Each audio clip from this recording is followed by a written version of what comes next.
According to evolution theory, ancient time में आदमियों का एक प्राइमरी पर्पस होता था ज्यादा से ज्यादा रिप्रोड्यूस करना, यानी कि ज्यादा से ज्यादा बच्चे पैदा करना, और इसीलिए वो मल्टीपल पार्टनर्स चूज करते थे। Confusing, right? पॉलीगैमी के बारे में मेरे तो अच्छे व्यूज हैं। उसमें क्या है कि अगर एक औरत होगी तो आपसे लड़ेगी, अगर 3-4 औरतें होंगी तो आपस में लड़ेंगी, तो एटलीस्ट आदमी तो ढंग से जी पाएगा। क्या बात है सर, क्या बात है सर।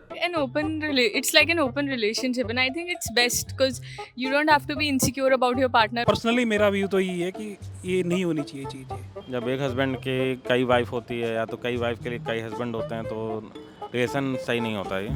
राजा Dasharath, Akbar, Genghis Khan, Joseph Smith और इन्फ्लुएंसर अरमान मलिक, इन सभी में एक चीज कॉमन है। पहली तो ये कि ये सभी आदमी हैं, और दूसरा ये कि इन सभी ने पॉलीगैमी प्रैक्टिस की है।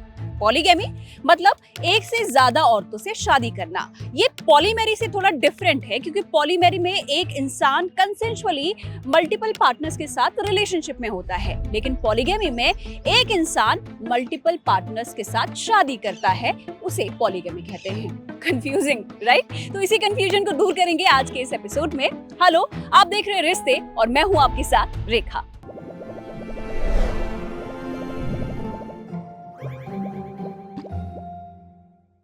तो जनता को ये पॉलीगैमी वाला कॉन्सेप्ट कितना क्लियर है, आइए देखते हैं। It's like an open relationship, and I think it's best because you don't have to be insecure about your partner, but you really have to have like a very trustful relationship कि ये बंदा किसी और के साथ ज़्यादा emotional intimacy नहीं कर रहा। Physical intimacy with someone else is okay if it's a polygamy relationship. मतलब ये तो पहले चलता है, पहले के राजा लोग एक से मल्टीपल वाइफ रखते थे या फिर बहुत वो शादी कर लेते थे, बट इस जनरेशन में मुझे नहीं लगता ये सही है। ये तो सही नहीं है, इन लोगों गलत है ये चीज़। जब एक हस्बैंड के कई वाइफ होती है या तो कई वाइफ के लिए कई हस्बैंड होते हैं तो रिलेशन सही नहीं होता है। मुझे लगता है कि polygamy is not a right thing और wrong thing. Totally depends upon your mentality और मेंटालिटी ऑफ योर पार्टनर। मतलब अगर आपके पार्टनर को इससे कोई प्रॉब्लम, मतलब पार्टनर को एटलीस्ट बी ऑनेस्ट सब कुछ बताना चाहिए। अगर पार्टनर ठीक है, ओके है, तो आप भी ओके हो, मतलब ठीक है। मल्टीपल रिलेशन में जाना मतलब माइंडसेट अलग अलग चेंज होना, फिर चीज़ों में लड़ाई झगड़ा ये चीज़ें आनी, है ना, तो ये सब चीज़ें अलग हो जाती हैं बिल्कुल। मेरे हिसाब से ये रिलेशनशिप को ख़राब ही करेगा दोनों की तरफ से, तो मेरे हिसाब से तो ये ठीक नहीं है पॉलीगैमी। और अगर हम रिलेशनशिप में हैं तो एक ट्रस्ट बना रहना चाहिए। पर्सनली मेरा व्यू तो यही है कि ये नहीं होनी चाहिए चीज़, क्योंकि आपके जो इमोशन से कनेक्शन है वो एक दूसरे के साथ अच्छे होते हैं। जब दूसरों के साथ वो बढ़ जाते हैं तो मेरे हिसाब से तो सही नहीं होगा। पॉलीगैमी के बारे में मेरे तो अच्छे व्यूज हैं। उसमें क्या है कि अगर एक औरत होगी तो आपसे लड़ेगी, अगर 3-4 औरतें होंगी तो आपस में लड़ेगी, तो एटलीस्ट आदमी तो ढंग से जी पाएगा।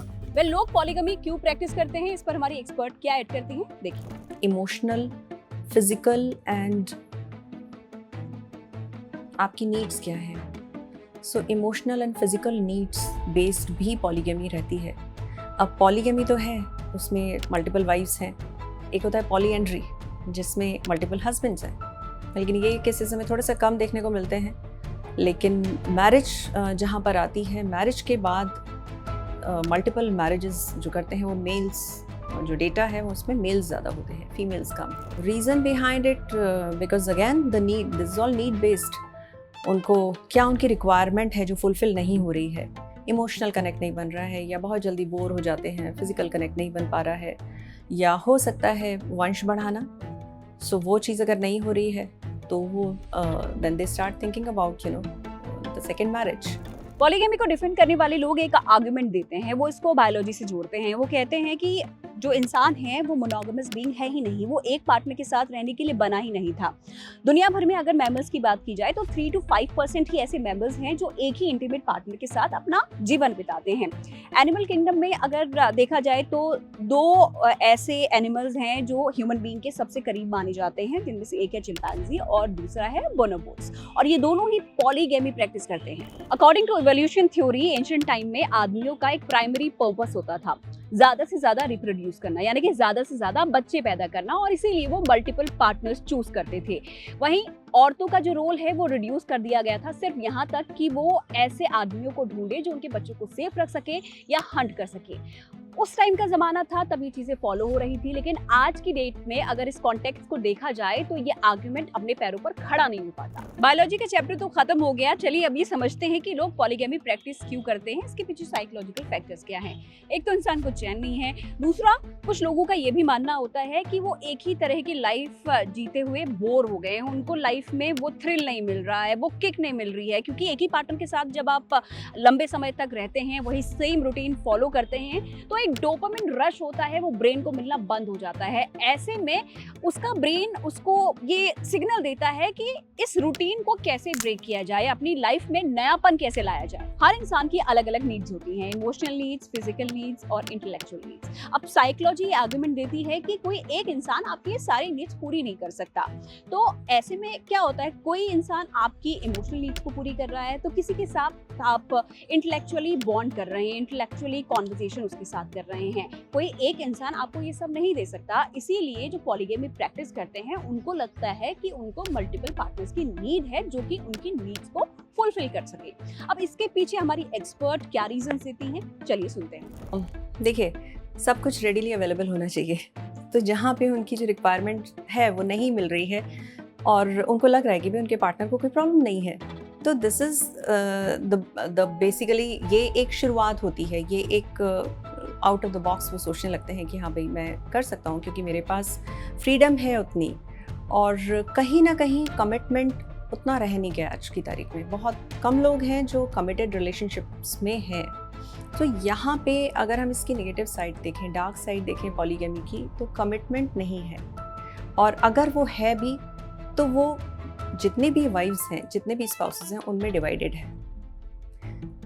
तो कमिटमेंट क्योंकि नहीं है, इसलिए उन पे शायद कुछ फ़र्क नहीं पड़ता है, और थोड़ा सा लाइक माइंडेड तो होते ही होंगे, इसीलिए अटैच नहीं है। इसीलिए उन कुछ केसेस ऐसे होते हैं जिसमें वो लोग ऐसा फील ही नहीं करते हैं भाई मैरिज हो गई है, तो वो बिल्कुल ऐसे रह रहे हैं जैसे कॉलेज हॉस्टल में रह रहे हैं, या रिलेशनशिप में बिफोर मैरिज जो भी रिलेशनशिप, सिचुएशनशिप्स, बहुत सारे नाम हैं, तो उस तरह से भी वो एक्सेप्टेंस उनकी आ जाती है। बायोलॉजी पढ़ ली, साइकोलॉजी समझ ली, पर क्या ये सही है? अब आते हैं इस कहानी के तीसरे चैप्टर पर, यानी पॉलीगैमी के मॉरल और एथिकल स्टांस क्या है। अब इस चीज को समझने के लिए हमें जाना होगा पीछे, जहां से दुनिया की मेजॉरिटी प्रॉब्लम्स की शुरुआत होती है, और वो है पेट्रियार्की। पॉलीगैमी की जो हिस्ट्री रही है उसमें ज्यादातर एग्जांपल्स ऐसे रहे हैं कि एक राजा की इतनी रानियां थी, किसी आदमी ने इतनी सारी औरतों के साथ शादी कर ली। द्रौपदी जैसे एग्जांपल्स जो है हमें बहुत कम देखने को मिलते हैं। अब मॉरल एथिक्स के हिसाब से देखा जाए तो इस डिवाइस को, यानी पॉलीगैमी को, आदमियों ने इसीलिए रचाया अपने कन्वीनियंस को पूरा करने के लिए, यानी कि अपने कन्वीनियंस के हिसाब से उन्होंने पॉलीगैमी को बनाया। आप सपोज कीजिए कि भाई एक राजा है, उसने ये बोला कि भाई मुझे अपने प्रदेश की सीमा को बढ़ाना है, तो उस सीमा के अंदर जितनी भी जो लड़कियां हैं उनके साथ मैं शादी करूंगा। अब डिवाइस चाहे जो भी रहा हो, सर्व तो वो राजा या फिर उस आदमी को ही कर रहा है। यहाँ पर पावर डायनेमिक वाले एंगल को भी काउंट करना जरूरी है, क्योंकि अगर एक आदमी मल्टीपल शादियां कर रहा है तो वो हायरार्की में पहले से ही ऊपर होता है, क्योंकि वो ये डिसाइड कर रहा है कि पहले वो इससे शादी करेगा और फिर वो इससे शादी करने जा रहा है। ऑन दी अदर हैंड, औरतों के पास इस तरीके की इंडिपेंडेंस नहीं होती है। आज की डेट में कहें या फिर पहले भी, अनफॉर्चुनेटली आज भी ऐसा होता है कि बहुत सारी औरतें अपनी फाइनेंशियल नीड्स के लिए अपने आदमियों पर ही डिपेंडेंट होती हैं। उन्हें ये लगता है कि कहीं इस आदमी ने उन्हें छोड़ दिया तो वो कहाँ जाएंगी। उनके जीवन की शुरुआत उनके पिता के घर से होती है और ख़त्म उनके पति के घर पर होती है। उनके अपने नाम की कोई नंबर प्लेट कभी नहीं बन पाती। ऐसे सेटअप में रहने वाली औरतों को अपने बच्चों की भी चिंता होती है। उनको ये लगता है कि पति की प्रॉपर्टी, उनके नाम पर तो हक पहली पत्नी का ही होगा, उनके बच्चों का ही होगा, तो ऐसे में उनके बच्चे कहाँ जाएंगे। आपको गैंग ऑफ वसेपुर की दुर्गा याद है? उसको भी यही डर सताता है कि उसके बच्चे, यानी कि डेफिनेट का क्या होगा, और उसका रिजल्ट क्या होता है तो हम सबके सामने। मॉरली लोग पॉलीगैमी को सही मानते हैं या गलत, ये भी हमने जानने की कोशिश की है। क्या कुछ उन्होंने कहा है, सुनिए। पार्टनर्स आपस में कंफर्टेबल हैं इफ दे थिंक कि it is working out for them basically, मतलब अगर वो लोग खुश हैं आपस में, things are going very well, then it's fine. But if it is suppose there is one man who have 3 of her wives, you can say any type of relationship, और उसमें से किसी एक को भी कंफर्टेबल नहीं लगता है, या उसको ऐसा लगता है कि वो मेरी तरफ कम अट्रैक्टेड है compared to other, it might develop feelings which can lead to problems ahead. है कि जैसे अगर कोई वाइफ है उनकी अगर वन से अदर मतलब ज़्यादा हस्बैंड है या फिर कोई हस्बैंड है उनकी एक से ज़्यादा वाइफ है तो ये चीज़ गलत है। तो बेसिकली मैं ये बोलूँ कि अगर एक है तो उसको एक पे ही रहना चाहिए। अगर आप एक विमेन से लव करते हो तो आप दूसरे की तरफ जाना ही नहीं चाहिए आपको। अगर आप एक से प्यार करते हो तो आप मल्टीपल वाइफ रखने का तो कोई मतलब ही नहीं बनता। अभी भी मैं सोशल मीडिया पे हम देखते रहते हैं कि बहुत सारे लोग हैं जो मल्टीपल वाइफ्स को शो कर रहे हैं कि एज अ प्राइड शो करते हैं। एंड आई फील ये बहुत ही स्ट्रेंज है सोसाइटी में। ये मतलब बहुत गलत चीज़ें हैं, ये नहीं होनी चाहिए। मेरी नज़रों में तो बहुत बेकार है। About polygamy is that it's absolutely wrong. I mean, if a person is loyal to you, I don't think so.